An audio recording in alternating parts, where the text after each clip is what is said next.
আলহামদুলিল্লাহ ওয়াসসালাতু ওয়াসসালামু আলা রাসূলিল্লাহ ওয়া আলা আলিহি ওয়া সাহবিহি ওয়া আম্মা বা'দ। এখানে যে প্রশ্ন আসছে যে মেরাজের রাত আল্লাহ নবী সাল্লাল্লাহু আলাইহি ওয়াসাল্লাম মহিলাদেরকে বেশি জাহান্নামে দেখার সংবাদ দিয়েছেন, এটা কিভাবে? এখনো তো চূড়ান্ত পর্যায়ে হিসাব নিকাশ হয়নি। এটার দুইটা ব্যাখ্যা। একটা হলো যে ভবিষ্যৎকে বর্তমান করে দেখানো হয়েছে, এটা অনেক জায়গায়। শুধু মেরাজের রাত না, স্বপ্নেও একাধিক আল্লাহ নবী সাল্লাল্লাহু আলাইহি ওয়াসাল্লাম এরকম ঘটনা ঘটছে। আল্লাহ পাক দেখিয়েছেন যাতে তার উম্মত সাবধান হয়। আর আরেকটা হলো যে কিছু মানুষ তো শাস্তি পাচ্ছি, তাকে ওখানে দেখানো হয়েছে। এটা হলো আলেমুল গাইব হিসাবে বারজাখি জীবন আর চূড়ান্ত হিসাব নিকাশের জীবন, এটা এক। বাহ্য বাহ্য তো এটা আমাদের হিসাবের সাথে মিলে না।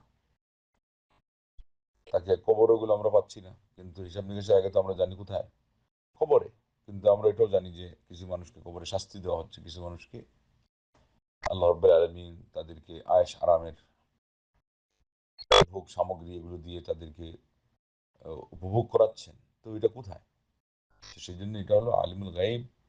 এটার আগাগোড়া জানতে হবে যে আমরা এর ব্যাখ্যা কিছুই জানি না, বা আমাদের আওতার বাহিরে আমাদের ইন্দ্রিয় এবং যেটা অনুধাবন করা বাস্তবে, এটা আমাদের নিয়ম এবং দুনিয়ার যত কানুন এর বাহিরে। সেটাকে আল্লাহ নবী সাল্লাল্লাহু আলাইহি ওয়াসাল্লামের সামনে বাস্তব হিসেবে পেশ করা হয়েছে। এটা তো হলো সংখ্যা বলছেন বা বেশি দেখছি, শাস্তি পোহাচ্ছে এটাও মানুষকে তো দিন দেখছেন। সেই রাত্রে দেখছেন, কিছু স্বপ্নে দেখেছেন, সময় হওয়ার আগে যারা ইফতার করছে তাদের ঠোঁট কাটা হচ্ছে।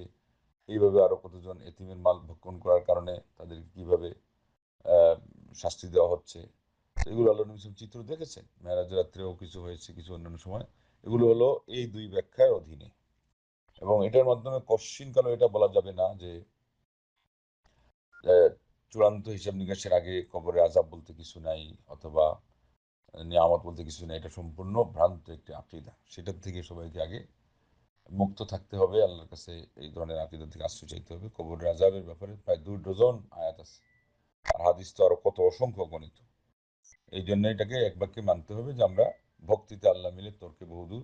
আল্লাহ রাসূল সাল্লাল্লাহু আলাইহি ওয়াসাল্লাম যা বলেছেন সেটাকে আমরা না জেনে বিশ্বাস করি। একজন বলছিল যে তুমি যে আল্লাহ নবী সাল্লাল্লাহু আলাইহি ওয়াসাল্লাম যা বললেন তা মানলে তুমি কি স্বচক্ষে দেখছো কিনা? তখন সে বলছিল আমার চোখে দেখাচ্ছে, আমার নবী সাল্লাল্লাহু আলাইহি ওয়াসাল্লামের চোখে দেখাটা আমার কাছে আরো বিশ্বস্ত। এটাই হলো সবচেয়ে বড় কথা।